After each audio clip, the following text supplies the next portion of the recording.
guys, how is your night going? I have a video for you guys today. This one is True Home Invader Horror Story Animated by Wansee Entertainment. It's not too long, it's about 7 minutes only, so it's not crazy long at all. Are you kidding me right now? Really? No, you know what, fuck you too. I'm gonna have to watch the video on YouTube, like live on YouTube, because issues. Virus detected. Whatever. I mean, I guess if it's detected, then I guess it's whatever. I'm gonna get this going. 1 second. Whoopsies. Open this instead. But yeah, any of you guys, I don't watch a lot of horror stories recently, but I know some of you guys mainly like Damian, some of you mainly like horror stories, some of you guys like both, starting. So I'll try to obviously do both for you. But yeah, True Home Invader Horror Story Animated. These stories scare me because I'm always nervous this will happen to me or the house I live at, because it's not my house, obviously. But I'm always scared that it'll happen here, and I'm like, oh fuck, you know, I just get really scared. So anyway, guys, I started recording. Let's go.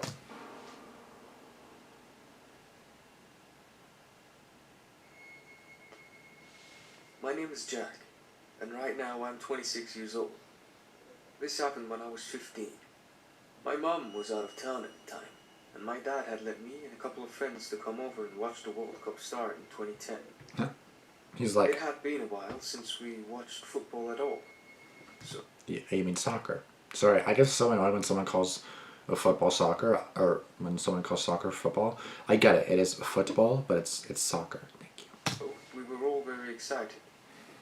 We got some pizza and some snacks, and started to watch. Yeah, this girl's not impressed. She's like... We heard some scratching at the window.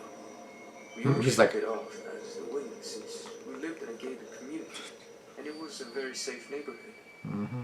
After the game, we started to watch a movie. She hates her life. That was when things started to get out of control. What do you mean? We heard the sound again. Only this time it was louder. It's like scraping. My friend, let's call her Maya, got a bit freaked out and grabbed a baseball bat. You have a baseball bat in hand? Let's call them James. I love how you have a baseball bat in hand, and she's the one that was really bored, and she wants some action. She's like, you know what? If I had to bat someone in the head, I'm gonna do it right now. They got no curtain. Smart. Ellen and Steve thought she was losing it, but at that point, I was getting a bit suspicious too. So I turned on the security cameras. Oh, that's good. Smaller TV. You just have cameras. What is this? At the door? Okay, cool. Why is there a camera facing just 2 windows? I guess that makes sense in case anybody comes in, but still. What the fuck is this? You're filming bushes and half a window. And what is this? You're filming the sidewalk? Like, what is that? Everything seemed okay, until we heard the noise again. We looked at the camera, but nothing was there. So we called my dad, and he looked out the window. There was nothing there, so he said to calm down and watch the movie peacefully. We forgot about it for a while. No curtain again. About 40 minutes later, when we went upstairs to grab more snacks. Our house was pretty big, and I felt the need to check every room, but I convinced myself that it was okay. We went downstairs again to resume the movie, and I decided... You should have checked every room as it was, just automatically. You hear a noise, you hear something, like check every room, make sure no one's in your house. I don't know how you feel safe without doing that, but okay. I started to look at the security camera, and I nearly screamed. There was a man in a tattered LA Dodgers shirt and sweatpants, standing with a butcher knife in his hand at the living room window. Oh my god. He had a deranged look on his face, and his long, dirty, matted black hair made the situation even scarier. Oh my god. I motioned to my friends, and James almost screamed, but covered his mouth to prevent that. And before we could do anything, he went to the door and pounded on it. Wake up your dad. In a deep voice. Open up. Open up. Yeah, and no. I both grabbed our baseball bats again, but like, how many baseball bats do you have? Go wake up your dad and call the police. Like crazy. I was pissed off and scared. We all slowly went upstairs to check to see if the doors were all locked. Who the hell was this guy, and what the hell did he want? My dad, at that point, had heard the noise and had to come down from upstairs. And oh my god. Looked at the guy and nearly fainted. He yelled at him to leave, or he would call the cops. I had never seen my dad so angry. Look at that. James, who was the youngest, was reasonably his veins are about to pop. So he was hiding behind the couch. Like he's like, that's me right there. That's me right there. Like, this guy, I'll not be bitching at the top of my lungs, freaking veins about to pop out, and this guy's angry. This girl's like, no, that's definitely me right there. And Alan was just pale and frozen, while Steve had his fist clenched and had a deathly scared look on his face. The guy had the creepiest grin you could ever see in your life. It's like you're angry, then you see someone angry at you, and you're like, that's just so creepy. Like, it's just, is he about to kill me or something? Like, what's going on? He seemed like he was on drugs. I really didn't know what to do until he yelled, "I am coming in." He started stabbing the door. That's when I finally snapped back and yelled at him to leave or I will kill him myself. Oh shit. I really don't know why I said that. I mean, it makes sense. Like, you got a baseball bat, your dad's there, you got like 4 kids, I don't know how, sorry, he's 15. Just because you're 15 doesn't mean you can't fight or kill somebody, just saying. I'm not saying you should kill somebody at 15 or any age, but if they're trying to kill you first, then you gotta defend yourself, fam, so. And I wish I didn't, because he looked at me and ran towards the window and shattered it with his shoulder. My dad, meanwhile, was calling the cops and went to get spare knives from the kitchen while Maya and I were the only ones armed at that point. He's like, don't fuck with me, and she's like, please don't fuck with me, I don't feel like fucking somebody up today. The guy was already in our house, so I screamed. Both me and Maya charged at him. This was just us teens being reckless, but we managed to drop him. The man got up and held the knife and said, "Don't think about it." I didn't know what to do, but I was pissed, so I hit his hand with the bat as hard as I could. I don't think I hurt him even a bit, but I managed to drop the knife out of his hand. That's perfect. Now get the knife. That bought us some time, as he bent down to pick it up.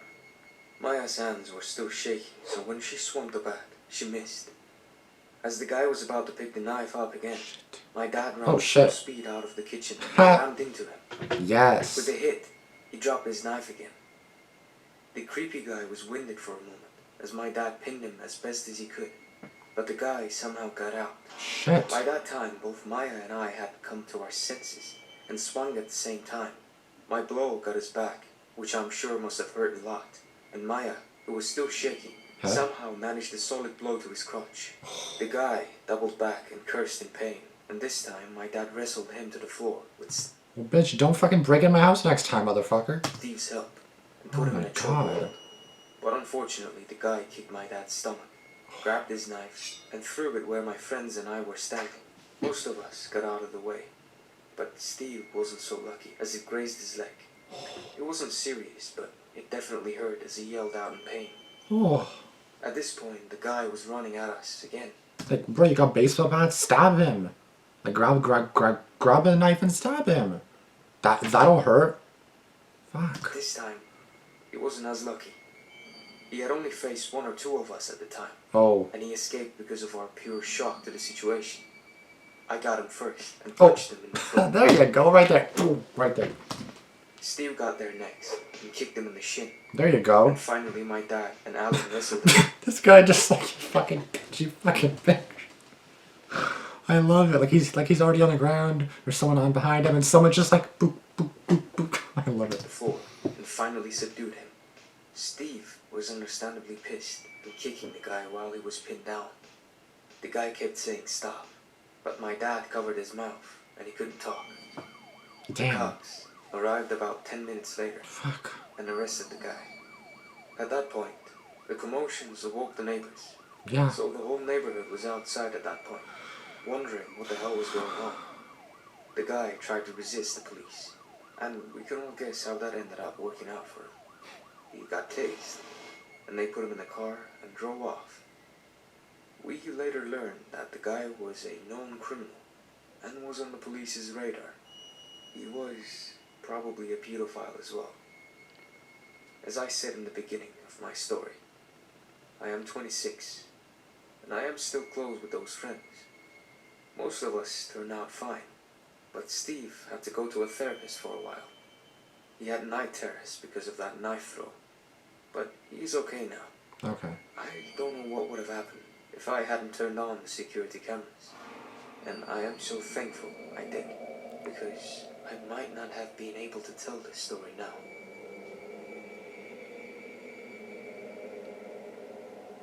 Bro, that's honestly literally like petrifying. Like, oh my god.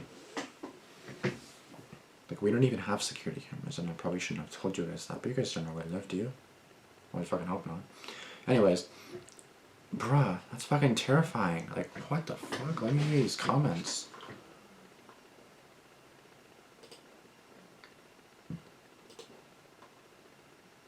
Are just too scary. That's what I love about them. Yeah, until it happens to you. There's a good ending and no one dies. Perfect. The fact that this kind of thing has happened, mostly it still does, is what makes it so terrifying. Exactly. It happens and you don't know who it happens to, and it could be you, bitch. It could be you right now. So that's why you can't be like, oh, I love this story. Yeah, you may love it until it happens to you. Then you're not gonna like it so much, fam. Just saying. Our blessing and a curse. There could be great stories, but it's sad that people had to go through this. Who loves Wansee? The atmosphere and the animation writing all served well. Yeah, I'm really scared of stuff that can actually happen. Exactly. This.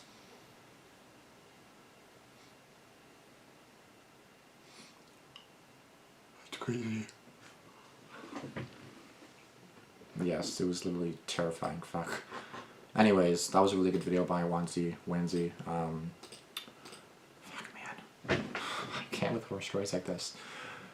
Please, guys, be safe. It is the holiday season too, and now people's stuff gets stolen. People try to break in to get obviously stuff. You know, it's the 18th now. We're a week away, guys. So make sure you be careful and please be careful. I forgot to turn my lights on behind me. Fuck me. And I just realized that now. Well, whatever. Thank you guys so much for watching. If you guys enjoyed it, be sure to give it a like. Be sure to comment down below what you guys saw this video. And be sure to subscribe and turn on post notifications for more videos like this. And I'll see you guys later. Deuces. Peace.